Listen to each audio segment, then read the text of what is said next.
नमस्कार, आप देख रहे हैं वीकी न्यूज और मैं युधिष्ठिर उपाध्याय। नई नई साजिशें रचकर देश को तोड़ने की बात करने वालों का मोदी सरकार अच्छा खासा इलाज कर रही है।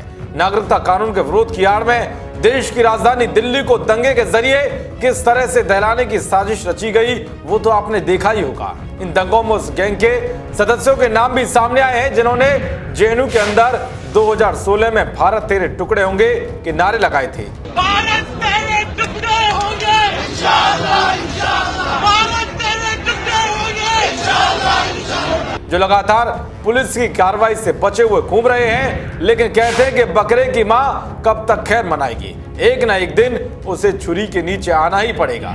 दरअसल दिल्ली पुलिस की स्पेशल सेल लगातार दिल्ली दंगों के आरोपियों को पाताल से खोज कर निकाल रही है और उन्हें गिरफ्तार करके सलाखों के पीछे पहुंचा रही है। इसी बीच दिल्ली पुलिस की स्पेशल सेल ने जेएनयू के पूर्व छात्र नेता और भारत के टुकड़े करने का नारा लगाने वाले उमर खालिद को गिरफ्तार कर लिया है।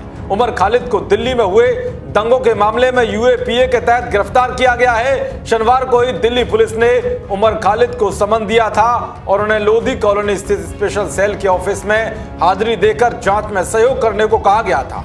इससे पहले 31 जुलाई को भी उससे पूछताछ हो चुकी है। उसी दिन उमर खालिद का मोबाइल फोन भी सीज किया गया था। रविवार को दोपहर 1 बजे उमर खालिद पूछताछ के लिए पहुंचे, जिसके बाद शाम को उन्हें गिरफ्तार कर लिया गया। अब उन्हें सोमवार को दिल्ली की एक अदालत के सामने पेश किया जाएगा। आने वाले कुछ ही दिनों में दिल्ली पुलिस उनके खिलाफ चार्जशीट भी दायर करेगी। क्राइम ब्रांच के नार्कोटिक्स यूनिट में तैनात सब इंस्पेक्टर अरविंद कुमार को मुखबिर से मिली सूचना के बाद 6 मार्च को उमर खालिद के खिलाफ एफआईआर दर्ज की गई थी। मुखबिर ने पुलिस के सामने खुलासा किया था कि दिल्ली में हुआ हिंदू विरोधी दंगा पूर्व नियोजित साजिश के तहत हुआ था और इसमें उसके साथ दानिश शहीद 2 अन्य साथी शामिल थे।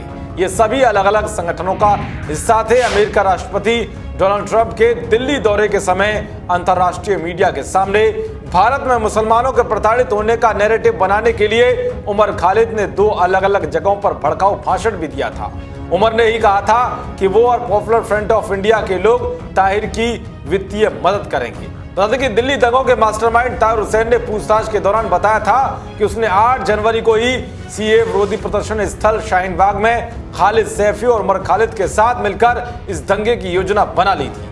उसने कबूला था कि वो और भी कई सीए विरोधी प्रदर्शन के आयोजकों से संपर्क में था। इस कबूलनामे में उमर खालिद का नाम आने के साथ ही दिल्ली पुलिस ने उसके खिलाफ कार्रवाई शुरू कर दी थी, जिसे अब गिरफ्तार कर लिया गया है। तो दिल्ली पुलिस ने उत्तर पूर्वी दिल्ली में हुए दंगों के सिलसिले में दाखिल एक सप्लीमेंट्री चार्जशीट में सीपीएम महासचिव सीताराम येचुरी, स्वराज अभियान के नेता योगेंद्र यादव, जयति घोष और दिल्ली विश्वविद्यालय के प्रोफेसर अपूर्वानंद को नामजद किया गया है और इन पर नागरिकता कानून के खिलाफ प्रदर्शनों को भड़काने का आरोप लगाया गया है। बताया गया कि इन्होंने नागरिकता संशोधन कानून के विरोध प्रदर्शन के दौरान भड़काऊ भाषण दिए थे, जिसके बाद दंगे भड़के थे। हो सकता है कि आने वाले दिनों में इन लोगों को भी पुलिस पूछताछ के लिए बुलाए और उन्हें गिरफ्तार भी कर सकती है।